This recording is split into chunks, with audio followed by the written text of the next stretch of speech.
Nelson Mandela's story starts in a small village called Kunu, South Africa, back in 1918. This picturesque village, nestled in the rolling hills of the Eastern Cape, was where Mandela's journey began. The village, with its traditional thatched huts and communal lifestyle, was a place where everyone knew each other, and the sense of community was strong. He grew up with his family, part of the Thembu people.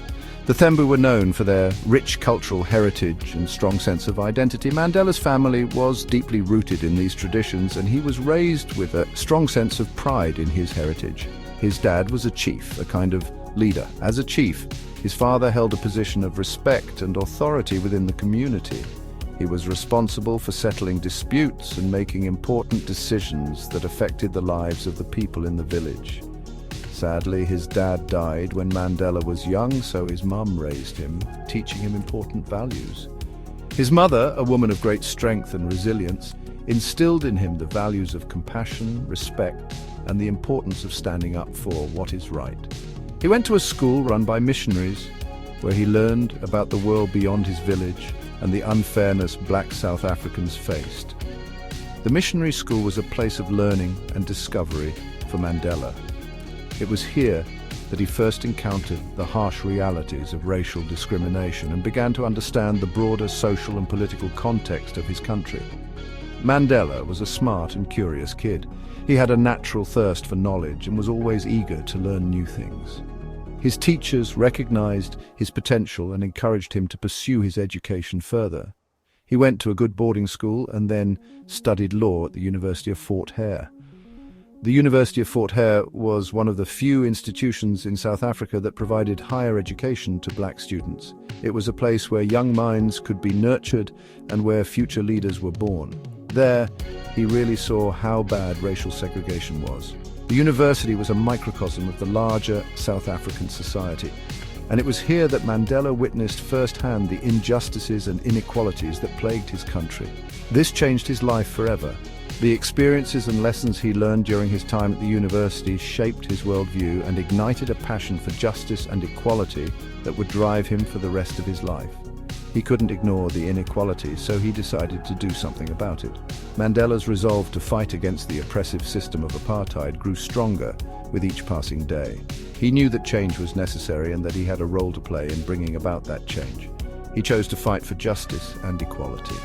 Mandela's journey from a small village in Kunu to becoming a global symbol of resistance and hope is a testament to his unwavering commitment to the principles of justice, equality, and human dignity.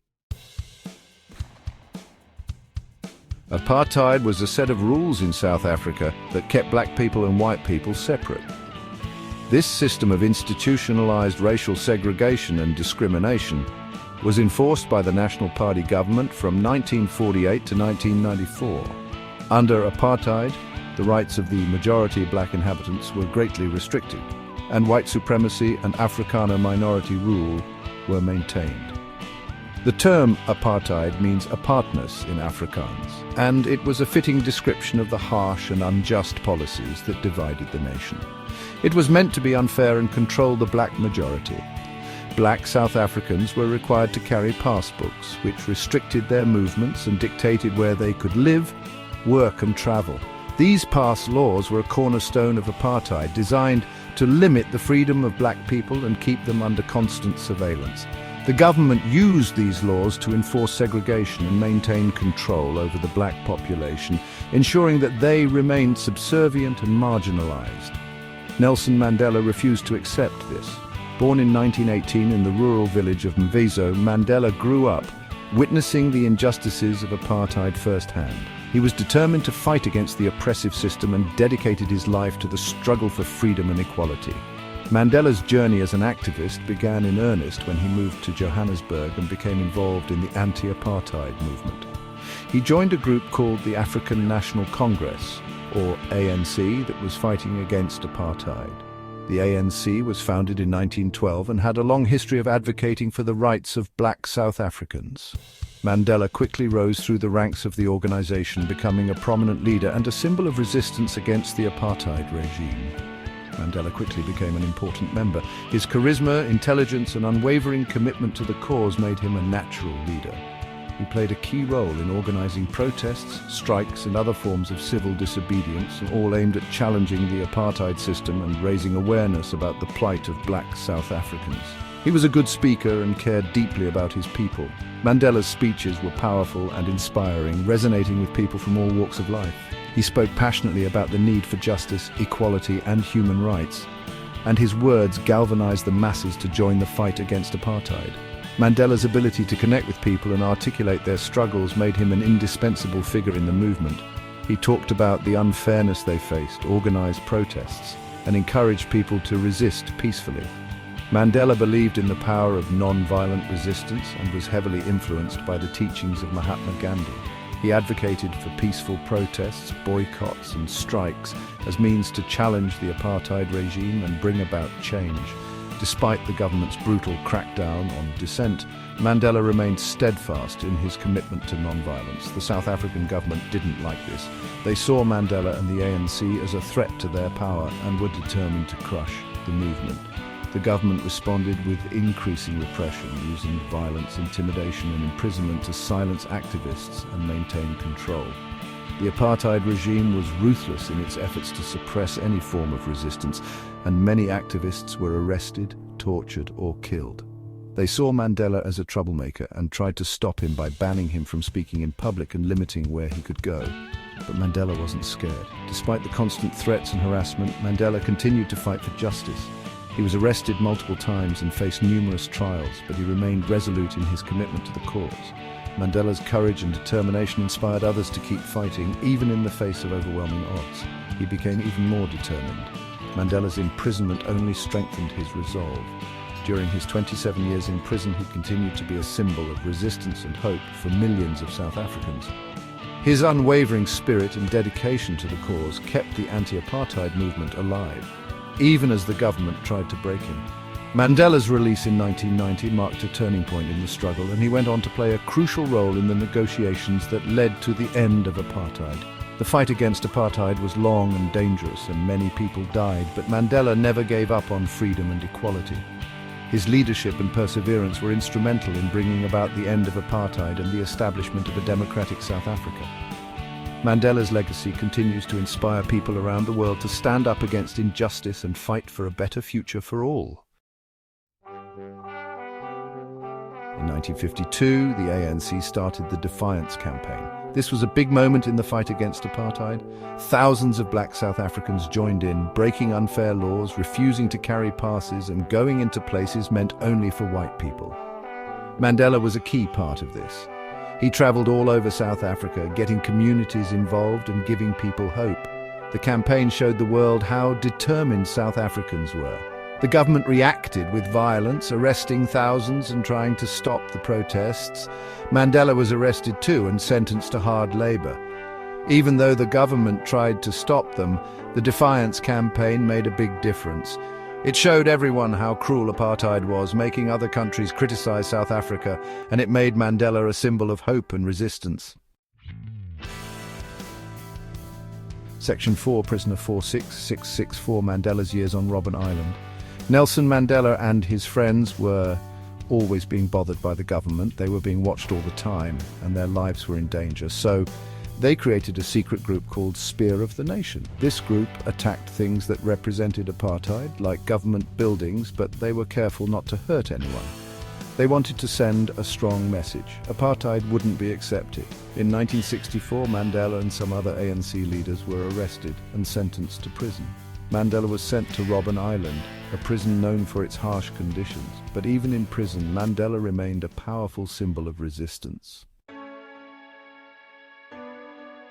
Section 5. A beacon of hope.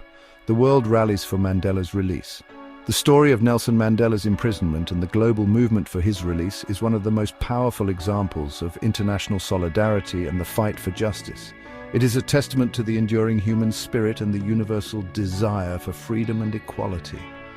When Mandela was sent to prison, people all over the world were angry.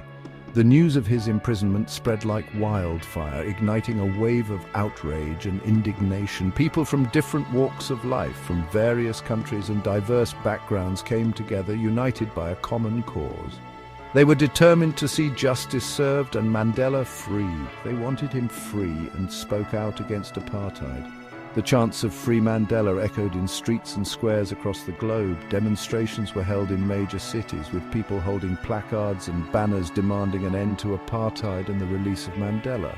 These protests were not just about one man, they were about dismantling a system of racial oppression and injustice. They asked their governments to punish South Africa. Political leaders and activists called for economic sanctions and diplomatic isolation of the apartheid regime. The pressure mounted as countries around the world imposed trade embargoes and cut off diplomatic ties with South Africa. The international community's stance was clear. Apartheid had no place in the modern world. Musicians, artists, and activists tried to make more people aware of what was happening. They used their platforms to amplify the message, organizing concerts, rallies, and art exhibitions. Famous musicians wrote songs that became anthems of the anti-apartheid movement, while artists created powerful works that depicted the struggle and resilience of the South African people. They held concerts and rallies, wrote songs and poems about Mandela, and made him famous around the world. The Free Nelson Mandela concert in London in 1988 was a landmark event, drawing attention to Mandela's plight and the broader struggle against apartheid. The event featured performances by some of the biggest names in music, and it was broadcast to millions of viewers worldwide, further galvanizing support for the cause. Inside South Africa, the fight continued. Despite the oppressive regime's efforts to silence dissent, the resistance within the country grew stronger. The bravery and determination of the South African people were unwavering.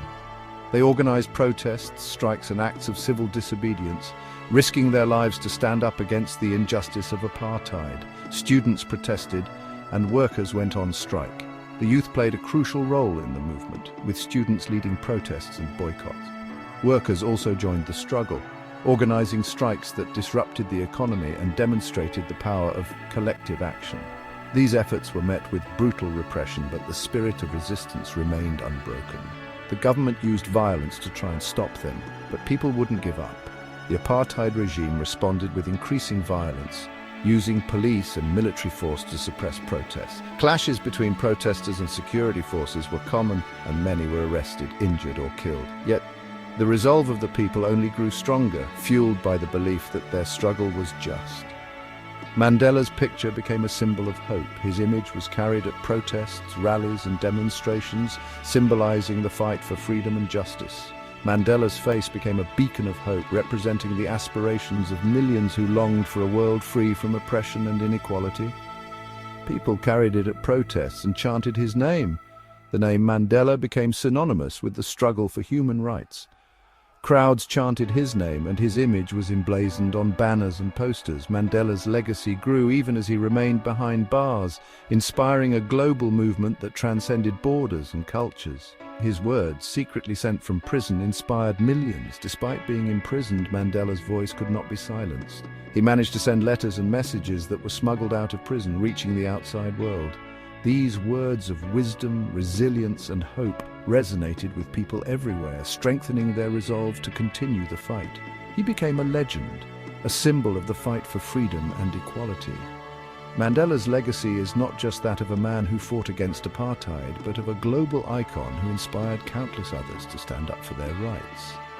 His life and struggle continue to be a source of inspiration for movements for freedom and equality around the world. The world rallied for Mandela's release, and in doing so they rallied for a better, more just world.